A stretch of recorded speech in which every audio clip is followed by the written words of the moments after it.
છે chapter number 8 ની વાત કરતા હતા કે પવન, વાવાઝોડું અને ચક્રવાત, બરાબર. હવે અહીંયા છે નવી વાત આપણે જાણવા મળે છે કે પવનની ઝડપ વધતા તે સ્થાને હવાનું દબાણ છે એ ઘટે છે. કેવી રીતે? આ લીટી છે આપણા માટે નવી છે, તો એ સમજવું હોય દબાણ કેમ ઘટે છે તો એના માટે છે કોઈ પણ બે સ્થાન નક્કી કરવાના, સ્થાન A અને સ્થાન B. અહીંયા ખાસ ધ્યાન આપજો કે પવનનો પ્રવાહ છે એ A સ્થાનથી B સ્થાન તરફ છે જાય છે. ક્યાંથી? A સ્થાનથી B સ્થાન તરફ. અહીંયા તીર પણ દર્શાવેલા છે. એટલે સ્થાન A પાસે છે હવાનું દબાણ શું થાય? ઘટે. સ્થાન B પાસે હવાનું દબાણ શું થાય? વધે. એટલે જે સ્થાનેથી પવન છે પસાર થાય તો તે સ્થાને છે હવાનું દબાણ શું થાય? ઘટે. બરાબર. હવે સ્થાન A પાસેથી પવન આવે છે, બરાબર, તો સ્થાન A પાસે હવાનું દબાણ કેવું થશે? ઘટશે. અને સ્થાન B પાસે હવાનું દબાણ શું થાય? વધે. ખ્યાલ આવ્યો? આપણા વિસ્તારમાં છે પણ બે પોઈન્ટ નક્કી કરી લેવાના અને વિચારવાનું કે ભાઈ આ પોઈન્ટથી આ પોઈન્ટ તરફ છે, પોઈન્ટ A થી પોઈન્ટ B તરફ પવન જાય છે, તો પોઈન્ટ A તરફ પવન છે જાય છે તો દબાણ કેવું થાય છે? ઘટશે. અને પોઈન્ટ B તરફ છે દબાણ કેવું થાય છે? વધશે. ખ્યાલ આવ્યો? એટલે જે આ એટલે સમજાય કે પવનની ઝડપ વધતા તે સ્થાને હવાનું દબાણ છે એ ઘટે છે. ઉદાહરણ જો હોય તો કે ઘરનું છાપરું છે એ ઉડવું, ખૂબ જ વરસાદ હોય સાથે જોરદાર પવન હોય, બરાબર, તો ઘણી વખત નબળું છાપરું હોય રૂમનું, તો એ છાપરું છે એ ઉડે. કેમ? કેમ કે હવાનું દબાણ છે ઘટે છે, બરાબર. એટલે છાપરાને છે એ ઉડવા માટે દબાણ છે કેવું લાગે? એની ઉપર ઓછું લાગે. એટલે છાપરું શું થાય? ઉડે. ધ્વજનું લહેરાવું, બરાબર. આપણે જે 15મી ઓગસ્ટ અને 26મી જાન્યુઆરી જે ધ્વજ લહેરાવે છે એ ધ્વજ છે એ પવન આવતા ફરકે છે. કેમ? તો એ ધ્વજના કાપડ પર હવાનું દબાણ શું થાય? ઘટે. આપણે ખબર છે કે પવન છે ગતિ કરે એટલે દબાણ શું થાય? ઘટે, બરાબર.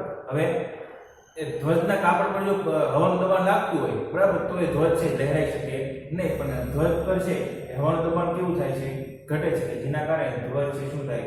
લહેરાય છે, બરાબર. તો અહીંયા છે એ પવન છે એ સમજાય કે પવનની ઝડપ વધે એટલે તે સ્થાને હવાનું દબાણ શું થાય છે? ઘટે છે. તો અહીંયા એક પ્રશ્ન થાય કે પવન કેવી રીતે ઉત્પન્ન થાય છે? આપણે પવનની વ્યાખ્યા જોઈ હતી તો કે ગતિમાન હવાને શું કહેવામાં આવે છે? પવન તરીકે ઓળખવામાં આવે. કોઈ પણ હવા છે, રૂમની હવા જે છે, બરાબર, પંખો શરૂ એટલે હવા શું થાય? ગતિમાં આવે અને આપણે શું કહીએ? પવન કહીએ છીએ, બરાબર. તો હવા હંમેશા વધુ દબાણવાળા વિસ્તારથી ઓછા દબાણવાળા વિસ્તાર તરફ ગતિ કરે. હવે અહીંયા છે સ્થાન A તરફ દબાણ કેવું થાય છે? વધારે છે. એટલે પવન છે ત્યાંથી ગતિ કરીને સ્થાન B તરફ આવે. એટલે પવન હંમેશા છે એ હવા હંમેશા વધુ દબાણવાળા વિસ્તારથી ઓછા દબાણવાળા વિસ્તાર તરફ ગતિ કરે. અહીંયા પવનનો પ્રવાહ નથી તો ત્યારે A નું દબાણ કેવું છે? વધારે. B નું દબાણ કેવું છે? ઓછું. પણ જેવો પવનનો પ્રવાહ છે એ શરૂ થાય એટલે સ્થાન A પાસે છે હવાનું દબાણ કેવું થાય છે? ઘટે. અને સ્થાન B પાસે હવાનું દબાણ શું થાય? વધે. ખ્યાલ આવ્યો? એટલે આ રીતે એવું કહેવામાં આવે છે કે હવા છે હંમેશા વધુ દબાણથી ઓછા દબાણવાળા વિસ્તાર તરફ ગતિ કરે છે. જેમ દબાણનો તફાવત વધારે તેમ હવાની ઝડપ છે એ વધારે. હવે સ્થાન A અને સ્થાન B વચ્ચે જેવી રીતે હવાનું દબાણ જેટલું વધારે છે એટલો પવન છે ઝડપથી ગતિ કરશે. હવે સ્થાન A પાસે છે શરૂઆતમાં હવાનું દબાણ ખૂબ જ વધારે હોય તો પવનનો પ્રવાહ છે કેવો થાય? પવનની ઝડપ કેવી થાય? વધે. પણ સ્થાન A પાસે હવાનું દબાણ ઓછું હોય તો પવન છે એ ઝડપી ગતિ કરી શકતો નથી. ખ્યાલ આવ્યો? એટલે આ યાદ રાખવાનું કે જેમ દબાણનો તફાવત વધારે તેમ હવાની ઝડપ કેવી થાય? વધે. એટલે સ્થાન A પાસે જો દબાણ છે શરૂઆતમાં વધારે હોય પવન છે એ ઝડપથી ગતિ કરી શકે. સમજાય? એટલે આ છે એ પવન કેવી રીતે ઉત્પન્ન થાય. પવન કઈ એમ જ ઉત્પન્ન થતો નથી કે ભાઈ પવનને કઈ શોખ ન થાય કે મારે હવે જવું જોઈએ, પણ આ છે એ દબાણના કારણે આખું પવન છે એ ઉત્પન્ન થાય છે. ખ્યાલ આવ્યો? એટલે અહીંયા છે એ બે વસ્તુ જોઈએ કે દબાણ છે એ ઘટે છે ને બીજું કેવી રીતે ઉત્પન્ન થાય તો કે ઓછા દબાણમાં છે એ વધુ હોય એ વિસ્તારથી ઉત્પન્ન થાય, ઓછા દબાણવાળા વિસ્તાર તરફ ગતિ કરે. ખ્યાલ આવ્યો? એટલે અહીંયા છે એ ખાસ યાદ છે રાખવાનું. 2 માર્કના સવાલમાં પૂછાય કે પવન કેવી રીતે ઉત્પન્ન થાય તો આટલા 3 મુદ્દા છે લખી શકાય. હવેનો જે પોઈન્ટ છે કે હવાનો તાપમાન સાથેનો સંબંધ. અહીંયા પ્રશ્ન થાય ને કે હવા છે તાપમાન સાથે પણ સંબંધ ધરાવે, એવું બની શકે? વિચારો. આપણે ખ્યાલમાં છે પવનની વાત કરીએ છીએ કે પવન છે દબાણ ઘટે, દબાણ વધે, તો અહીંયા છે પવનનો દબાણ સાથે સંબંધ હોવો જોઈએ. તાપમાન સાથે પણ સંબંધ હોય? તમને જવાબ છે એ હા, બરાબર. તો પવન છે એ હવા છે એ તાપમાન સાથે પણ સંબંધ ધરાવી શકે.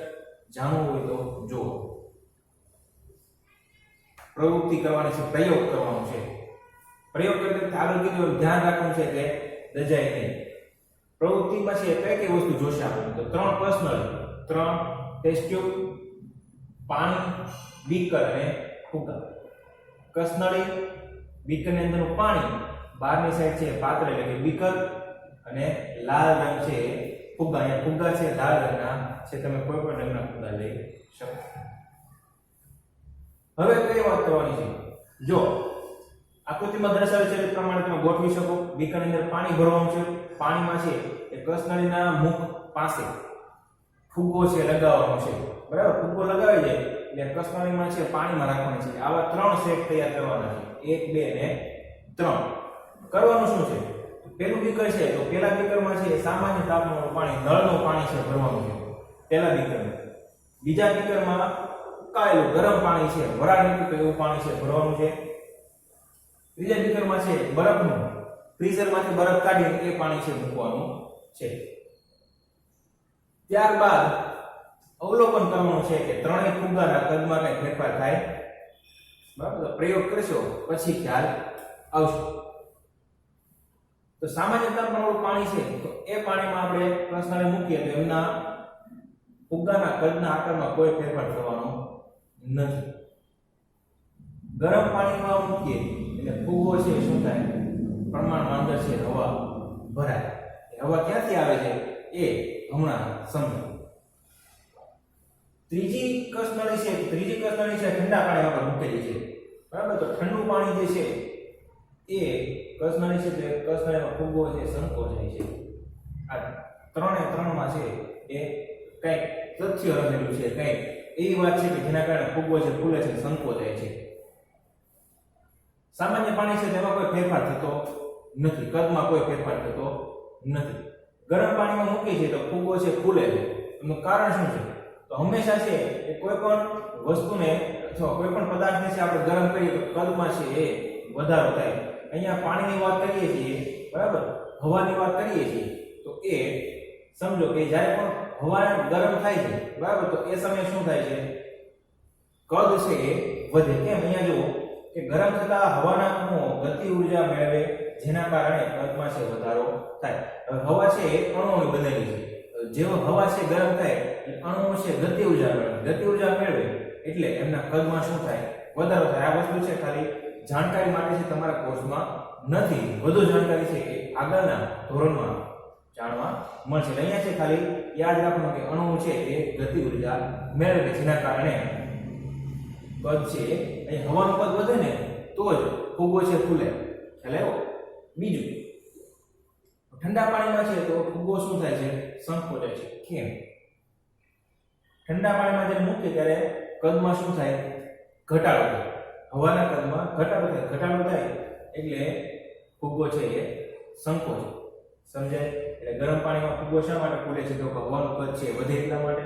ઠંડા પાણીમાં હવાનું કદ શું થાય? ઘટાય એટલા માટે સંકોચે.